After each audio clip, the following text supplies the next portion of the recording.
सर्व पत्रकारांचं मनापासून स्वागत। दोन्ही उपमुख्यमंत्री महोदयांनी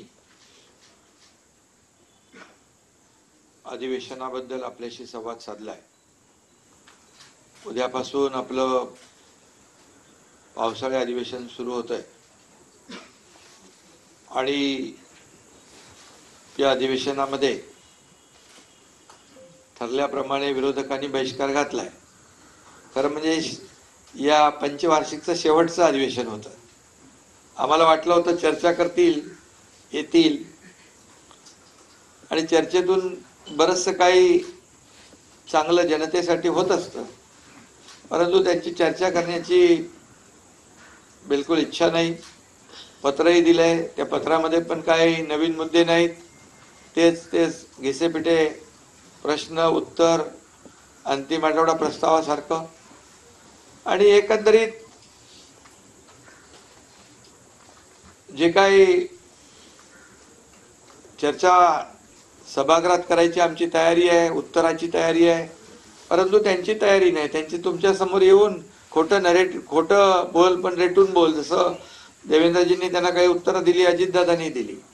म्हणजे जी वस्तुस्थितीच नाही ती वस्तुस्थिती समोर आणून लोकांची दिशाभूल करायची आणि स्वतःची पाठ थोपटून घ्यायची, अशा प्रकारचा त्यांचा जो काही आविर्भाव आहे। गेल्या वेळेस मी म्हणालो होतो की काय अवसान गळालेलं एक अतिशय म्हणजे गोंधळलेला विरोधी पक्ष यावेळेस मात्र थोडं तुमच्या समोर जरा छाती फुगून आले असतील।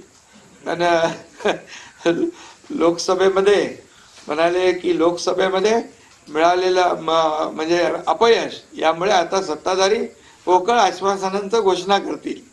अरे कुणाचं अपयश आहे?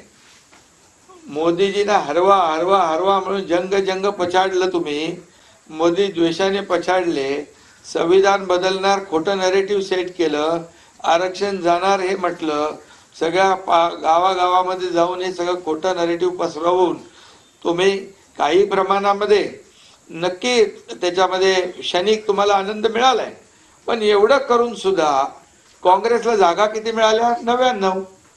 पण 3 वर्ष 15व्या म्हणजे 3 टर्म मध्ये आज 15 वर्ष झाली, 40 50 99। पण तुम्हाला आता 240 पर्यंत पोहोचायला किती वर्ष लागतील? 25 वर्ष लागतील। आणि एवढं करून काय मिळालं? मोदी प्रधानमंत्री झाले, मोदी या देशाचे प्रधानमंत्री झाले, देशातल्या लोकांनी त्यांना मतदान केलं आणि गिरे तो भी टांग ऊपरवाली म्हण आहे ना, आणि मोदी जिंकले आणि तुम्ही हरलात, तरी सुद्धा आमचे काही लोक दुसऱ्याच्या वरातीत घोडं नाचणारे, बेगाने शादी में अब्दुल्ला दिवाना। अरे काय चाललंय तुमचं? किती मतं मिळाली, किती तुम्ही? अरे उबाटाचं जर सांगायचं तर उबाटा आम्ही समोर 13 लढलो, 7 आम्ही जिंकलो।